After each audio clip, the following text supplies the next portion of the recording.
Good morning, Christian Church of Litchfield.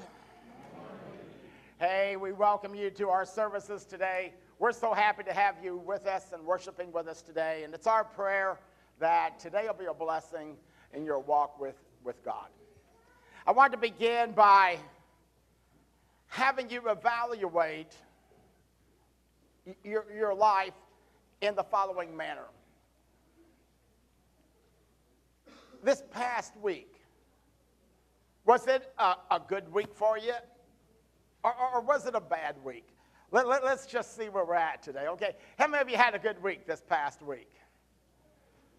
Hey, that's pretty good. You notice my hand's not up. On purpose. How many of you had a bad week this week?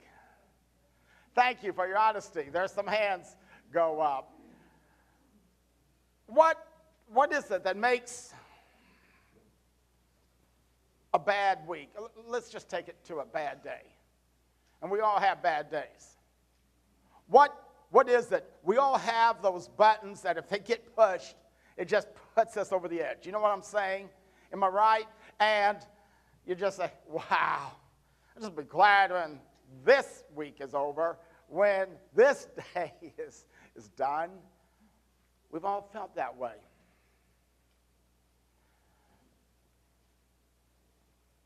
Let me ask you this to follow up. Think about those things that just push our buttons, that just send us over the edge. How important are they? How important are they a year from now, 10 years from now, or 50 years from now? How important are they 3 days from now?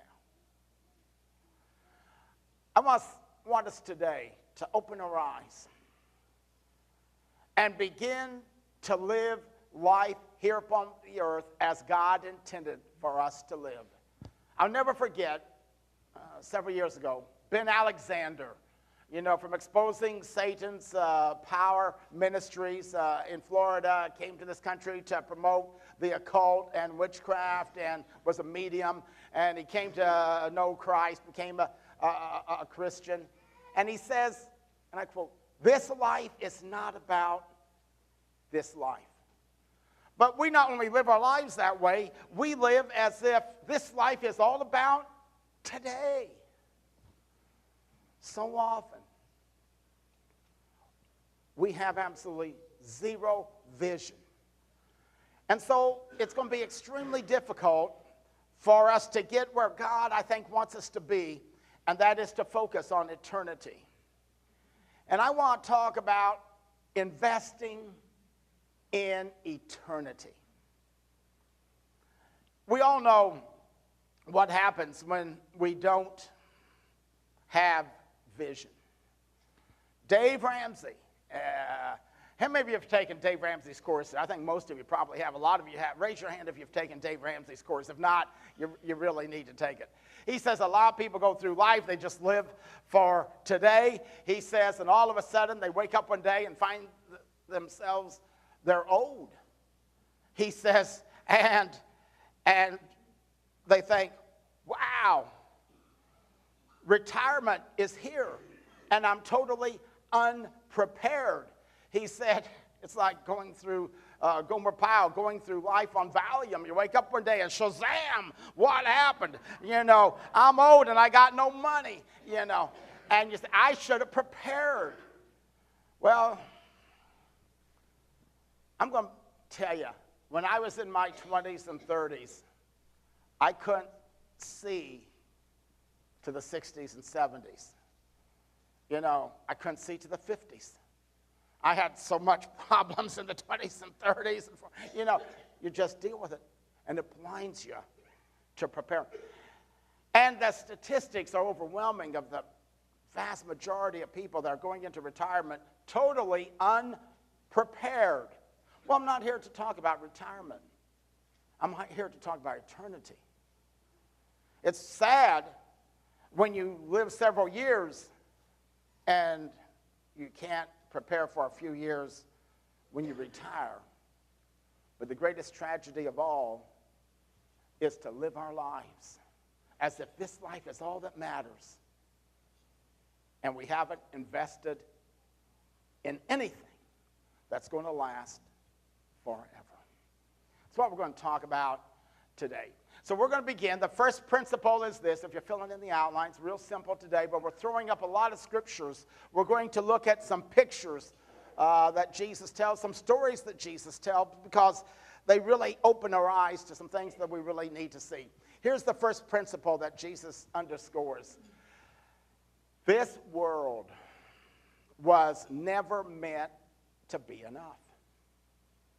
But the vast majority of people, Jesus says, live as if this world is enough and it can satisfy and it can make them happy, and that this life is it. When you die, that's just it.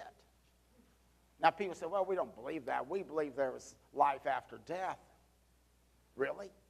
Is that how you live your life? Are you prepared and investing for that? Or are you just trying to find satisfaction in this world? And God never intended for it to satisfy and be enough. Here we go. We're going to throw some scriptures up. We're going to look today in Luke chapter 12. And right before this, a man comes to Jesus and he says, hey, our family's having a fight over the inheritance. They're not treating me fairly. Tell them, give me my portion of the inheritance. And Jesus says, you know, I'm not going to get involved in that, to paraphrase. Then, here's what he says right after that. Then Jesus said, beware.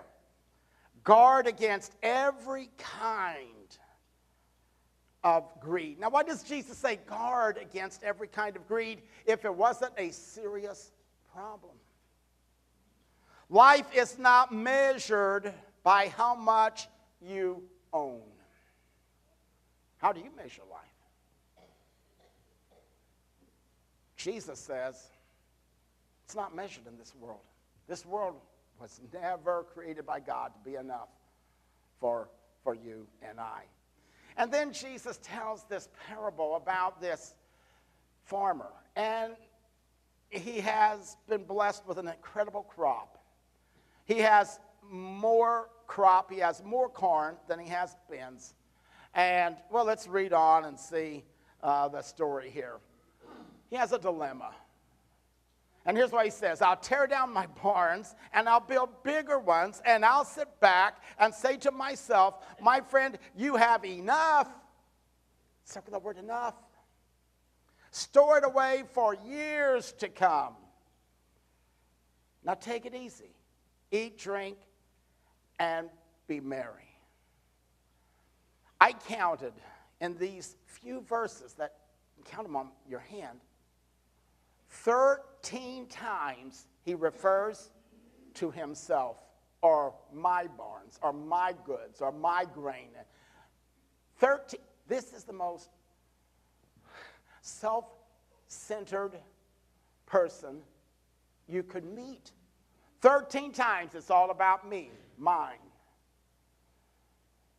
And he says, I'll have enough for years to come. Wouldn't you like to talk to this guy and say, how many years you think? Oh, I don't know. How many? Tell me, just take a guess. Well, I probably got enough for 25, 30 years. Really? You know, that's not a drop in the bucket compared to eternity. That's not a drop in the bucket. You're prepared for a few years, but he's totally uninvested for eternity. Let's read on. But God said to him, you fool. Oh, so circle that word fool. Now, if we had just stopped and just say the parable ended, not with this passage, but the verse I just read, where he says, hey, I'll tear down my barns up, but bigger ones. I'll say, so take it easy, man. You've got many goods laid up many years. Eat, drink, be merry. Okay, if we stopped right there, the world calls this man what? A success. They say, this guy's shrewd. He's a smart investor. He's wise. But God calls him a fool. Because he is totally invested in this life with this stuff, with this world's money, and he is totally unprepared for eternity. But God, this is the first mention of God. And it's not the man mentioning God. It's God coming on the scene himself. And God doing the talking now. He says, buddy, you've been talking to yourself. I've got something to say. You're a fool. You will die this very night. You think you're going to live for years? Man, then who will get everything you've worked for it? He says, your soul's going to be required of you tonight. You're going to stand. You got an appointment with me before midnight tonight. And you're just totally unprepared for that meeting. He is a fool. Because that's what God calls him. Then who will get everything you work for?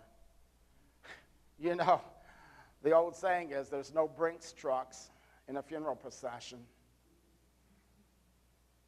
And I've seen people come into this world with nothing, and guess what? You go out with nothing. Nothing of this world do you take with you. And this guy, he's going to leave all of his bins and his corn and his money and his stocks and his investments and his ground and his equipment and his cash and his gold and his silver. He's going to leave it all in the hands of somebody else. He may not want to, but he has no choice. That's what happens when you die.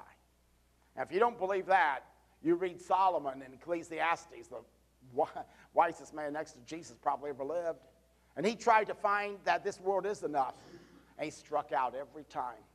And he had a lot more than this guy, and he has a lot more than you or I or the whole world put together. He had it all. There wasn't enough. Yes, he says, a person is a fool, God says, to store up earthly wealth, but not have a rich relationship with God. Man, that's the stuff that really, really counts. Okay, we have another slide here that I want you to see this quote from C.S. Lewis. He says, if I find in myself a desire that this world cannot fulfill, the most probable explanation is that I was made for another world, made for eternity. You see, God has created a desire within us, a hunger within us, a vacuum, a hole within us.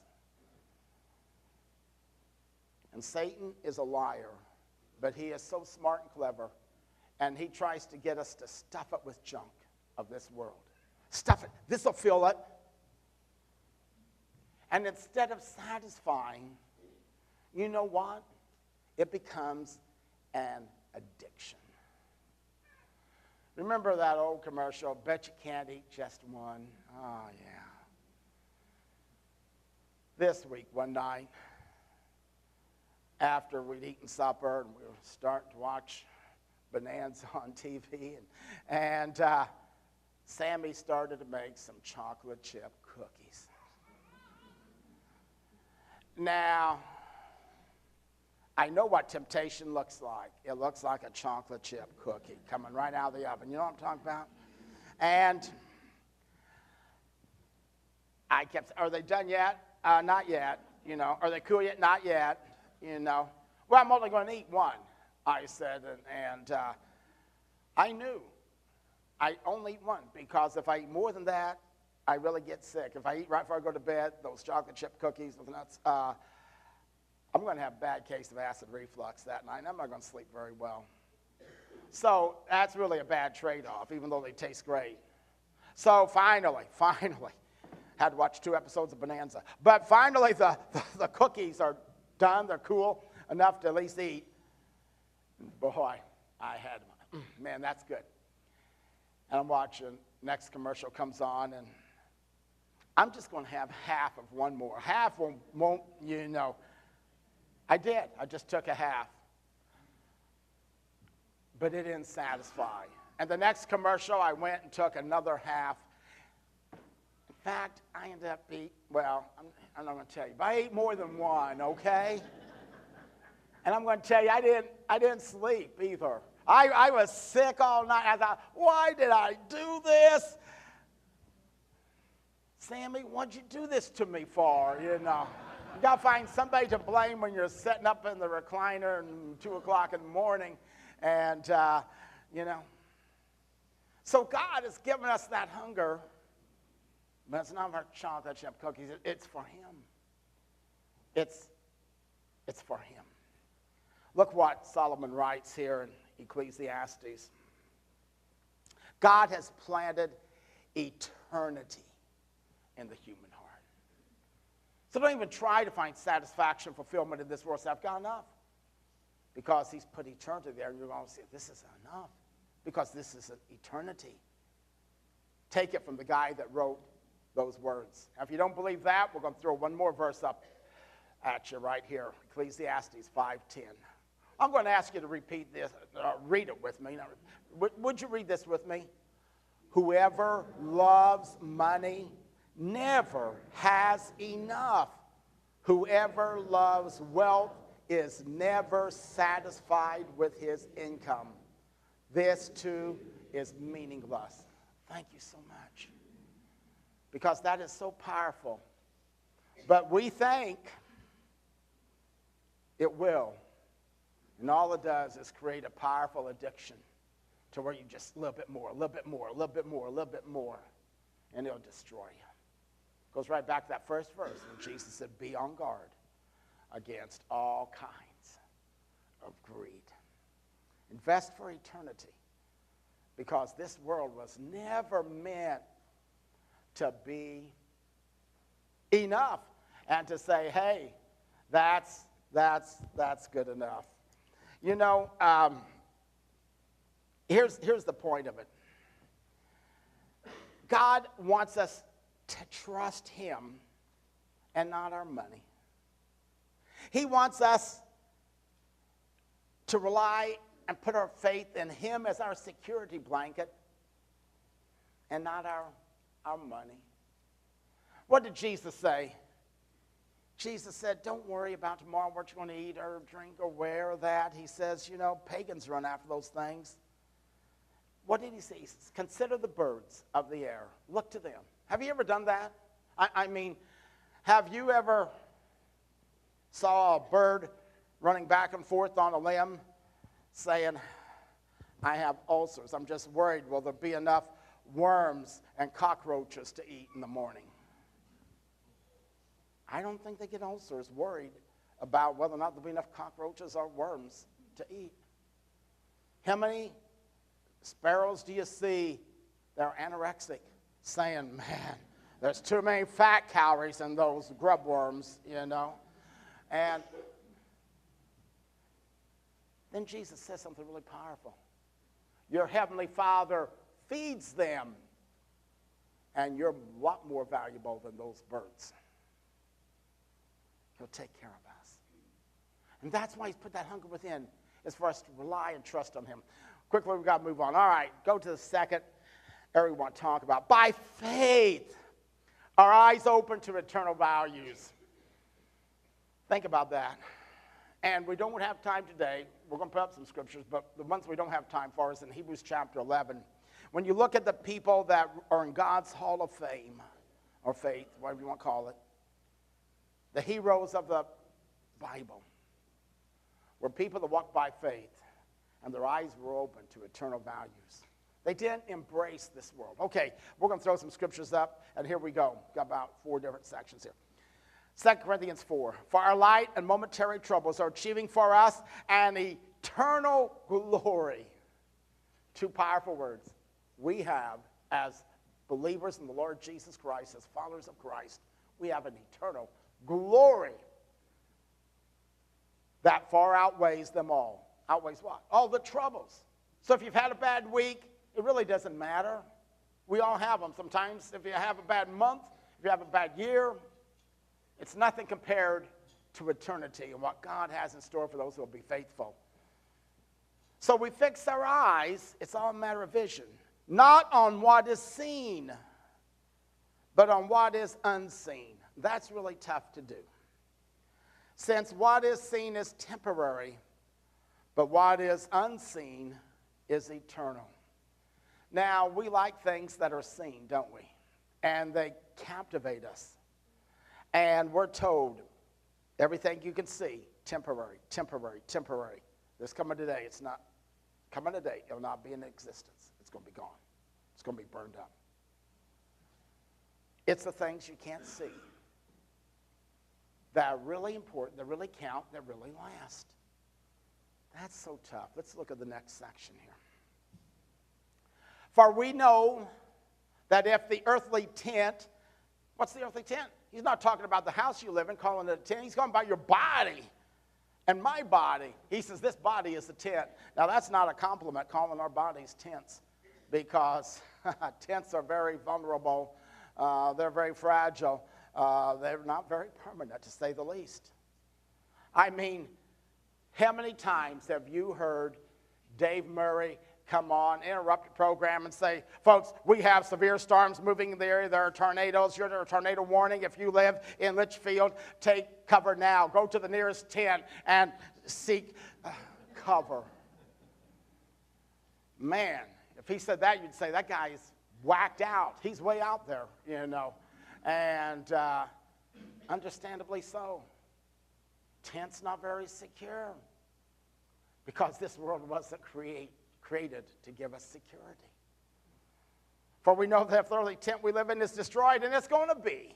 It's just a matter of when. We have a building from God, an eternal house. Wow.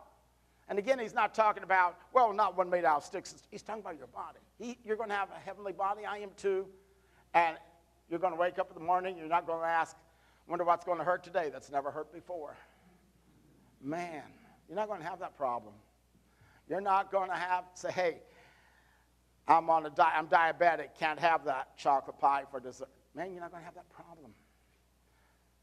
We have an eternal house, eternal body, he says, in heaven, not built by human hands. Let's read on. Jesus asked this in Mark 8. For what will it profit a man if he gains the whole world, and no one could, but just say if you could, and lose his own soul? Or what will a man give in exchange for his soul? Don't sell out your faith in Christ. It's the most valuable thing you've got. And I've seen it. I'm telling you that because I see it more times than not. I've been here too long, folks. I've seen people come to Christ, and then I don't know if they become disillusioned, discouraged, or beat up or what, and I've seen them go out another door, not to come back. Somewhere along the line, they just put that for sale sign up. I'm selling out, man. It's just not worth it. I'm getting beat up in this following Jesus bit.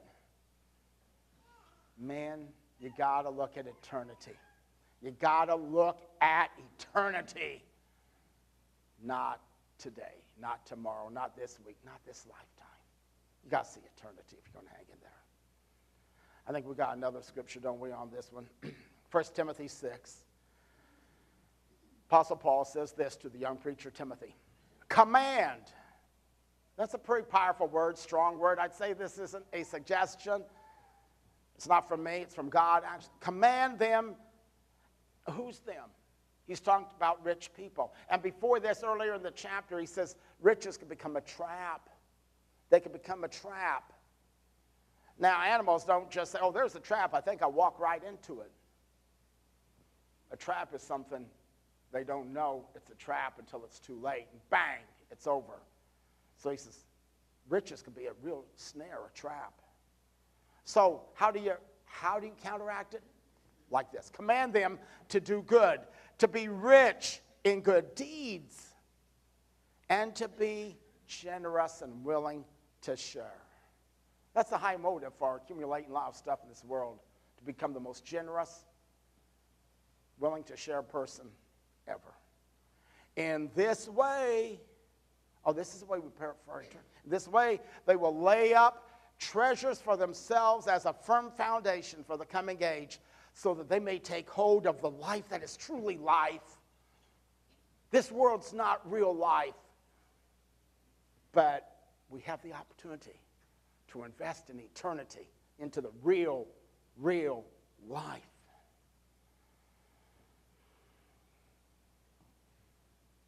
And people that walk by faith, their eyes open to eternal values. Yesterday, we had the funeral for Chuck Tisworth's sister, Maxine Smith.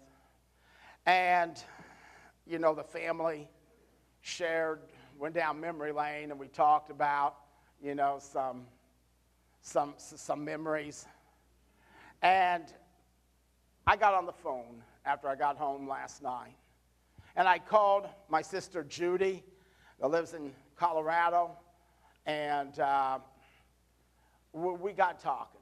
And I was sharing some stuff with them that was shared at the funeral, and I just got wondering. I said,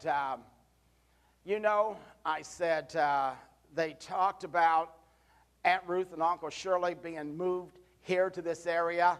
And as a result, Homer and Mac began to date as teenagers. And I said, Judy, you're a lot older than I am. And she is. I'm the youngest of the family, and she's the oldest. I said, I told him I remember as a kid on Sundays, every Sunday we went to church. It was never an option. Every Sunday night we went to church. It was never an option. I said, I talked about picking up Gladys Titsworth, who lived less than a mile down the road from us, and that was Mac's mother. And we would take her to church. I said, we picked up another godly woman by the name of Vi Bussman. And I said, and we took her to church.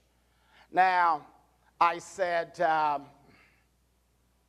how is it that you and Richard got together, and how is it that Richard and Gary and Linda, Vi's children, Vi and Heine Bussman's children, how is it they ever got connected up with the Lord or the church? I said, I really don't know. And she says, that's a great question. I'm not sure. And she says, Richard, and she asks him. And found out, and those of you who have a Washington background will really find this interesting. For the rest of you, it's amazing how God works. Richard said his older brother Gary was asked at school one day by a man by the name of Ray Kessinger, related to Peggy and Dee Dee that, come here. Ray Kessinger was coming to youth on Sunday nights, and it was called Christian Endeavor at the Washington Christian Church. It wasn't called Christian Youth, it was called Christian Endeavor, which was a youth program. And he invited Gary. He says, that's a lot of fun, you ought to come. And so Gary, the oldest of the family of the Bussman kids, went. Well, it isn't long until Richard wants to go. And so Richard began going. And Judy said, the rest, brother, is history pretty much. She said, Mom and Dad would pick up the Bussman kids as well as Gladys and others and take them to church. I said, well, wait a minute. Mom and Dad didn't have a bus. She said, back then, you could cram and pack on top of each other as many people as you want. She says at night, she says you could go on coon hunting in the car. The headlights are up in the treetops, She said, we just pile them in like you're going to the drive-in and say, how many you got here? 3, and everybody's in the trunk and everywhere, and they come out like rats and mice afterwards, And so she said, I said, so that is really, really cool. She said, yeah. She says, and then Vi started coming to church and became a Christian. And then she began, teaching and leading those guys and the kids and Linda up in the faith. And what was interesting was on Sunday nights, Judy said, Mom would drive to church at Walshville. She'd go across the creek, just less than a half a mile from our house, right across Long Bridge, and the first house there is where Aunt Ruth and Uncle Shirley lived. And she would pick up Aunt Ruth because it was the women. It was my mom and Aunt Ruth that taught the youth on Sunday nights. They didn't have church. They just had youth on Sunday nights.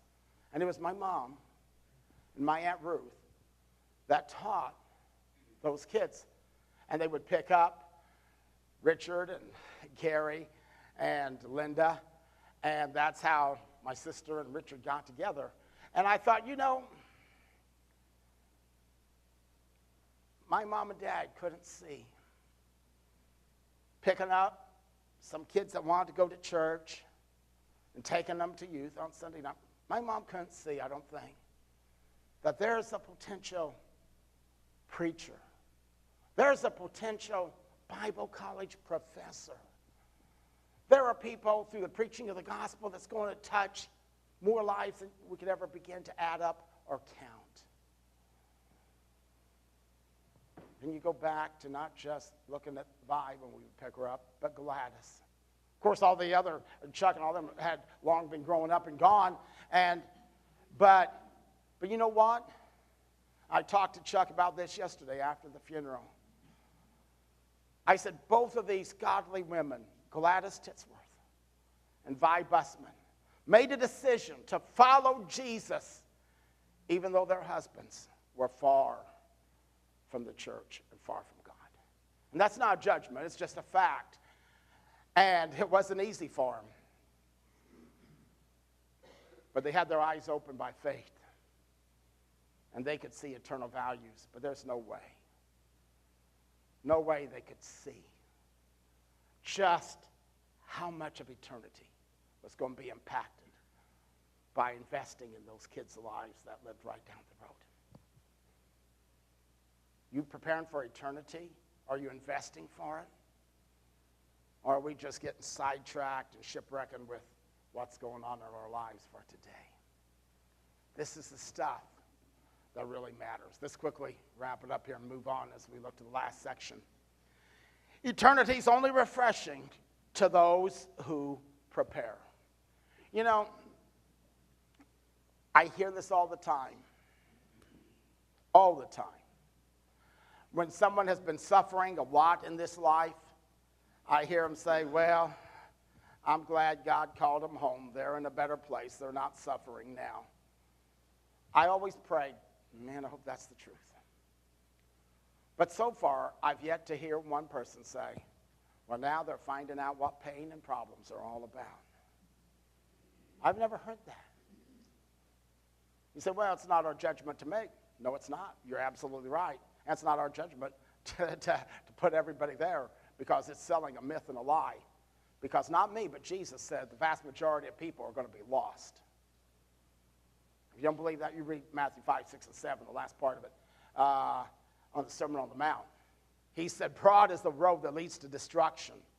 Many find it. Few and narrow is the road that leads to life. Only a few people don't find it. So I'm telling you, eternity is refreshing, but only if you prepare for it. Let's read what Jesus says in Luke 16. This comes from Luke 16. There was a certain rich man who was splendidly clothed in purple and fine linen, who lived each day in luxury. Every day he just indulged. Talk about narcissism. Man, if the parable of the rich farmer didn't do it, this guy, look at him, clothed in purple, fine linen, lived in each day in luxury. He just indulged.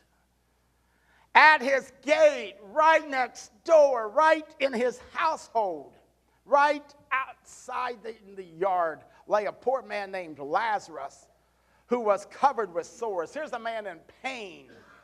Here's a man that's got nothing. As Lazarus lay there longing for scraps from the rich man's table. The guy's indulging in luxury, and if there's some scraps left, he can have some of them, unless the dogs take it.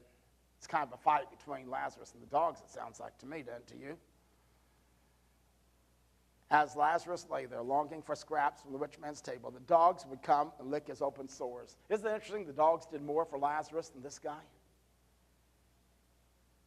You don't find him say, hey, I don't know anything about treating wounds like that. He could have called and put him in a hospital, like Good Samaritan did. In Luke 10, let's read on. Finally, the poor man died and was carried by the angels to be with Abraham. The rich man also died. That's inevitable. No matter how much money you got, you're going to die.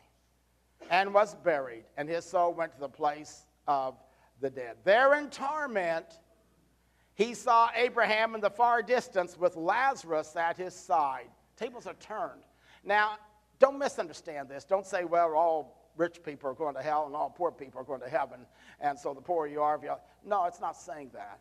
It's just saying that Lazarus obviously was a godly man, but he was poor, and this rich man, there's no mention of his faith or God in his life, just like that parable of the rich fool.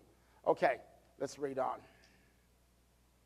The rich man shouted, Father Abraham, have some pity. Oh, this guy knows all about pity, doesn't he? How much pity did he show to Lazarus when he had the opportunity every day? I just live for myself. It's my money, my life, my goods. The hell with Lazarus. That was his motto, and that was his life. And I want to tell you, it might be your motto. It might be my motto at times too. It's mine. I got my life. I got my own problems. There are opportunities. There are opportunities God places before us to reach out and to invest in eternity.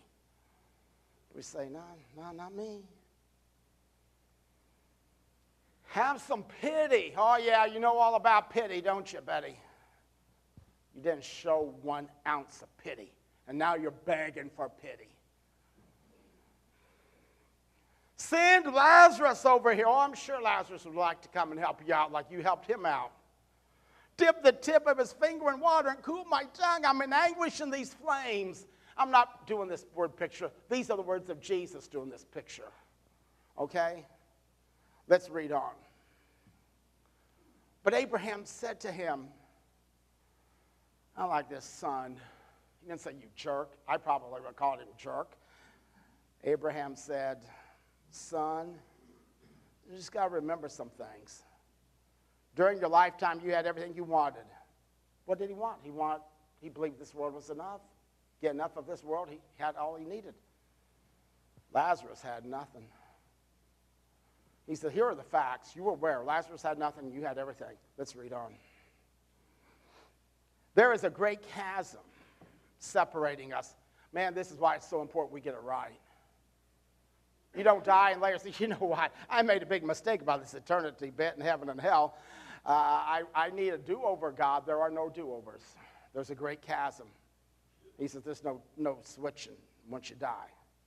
That's why today, if you got a heartbeat, you and I have just got to get this right. Everything's at stake. All the marbles are in the game. No one can cross over to you from here, and no one can cross over to us from there. It's just so important. Next verse. We have another one. Then the rich man said, please, Father Abraham, at least send him to my father's home. I have 5 brothers, and I want to warn them so they don't end up in this place of torment. Isn't it interesting? He wants to invest in preaching now. I want to invest in preaching the gospel. I want somebody to go preach and tell the good news of Jesus to my lost family. Abraham said, Moses and the prophets have warned them. Your brothers can read what they wrote. And he says, oh, no, but if one comes back from the dead, they'll believe. And no, they won't. No, they won't. Why? Because Jesus has come back from the dead, and there are still people today say, this world's enough. I don't need to invest in eternity. You living for hell or you living for heaven? Heaven is a prepared place. Jesus prepares it for his people that are prepared and invested in it.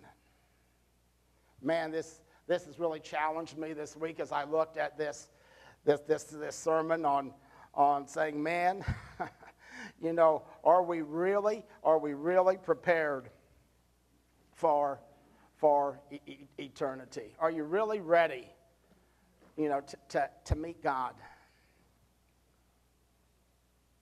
I want you to know every ounce of energy, every time you step up and say, I want to teach that class. I want to give more money to those missions. I want to sit down over lunch and talk to my coworker about his relationship with Christ. Every ounce of energy you exert in the service for King Jesus will be richly rewarded. We're not saved by our good deeds and our good works. You can do that every day for the rest of your life, and you can't earn 1 ounce of heaven, and neither can I. Saved by grace, but his grace is so rich, his love is so rich, and there's such a wealth in Jesus that we just ought to automatically want to share it with the lost world. That's what he calls you and I to do. Will you commit yourself to doing that as we stand and sing our invitation song?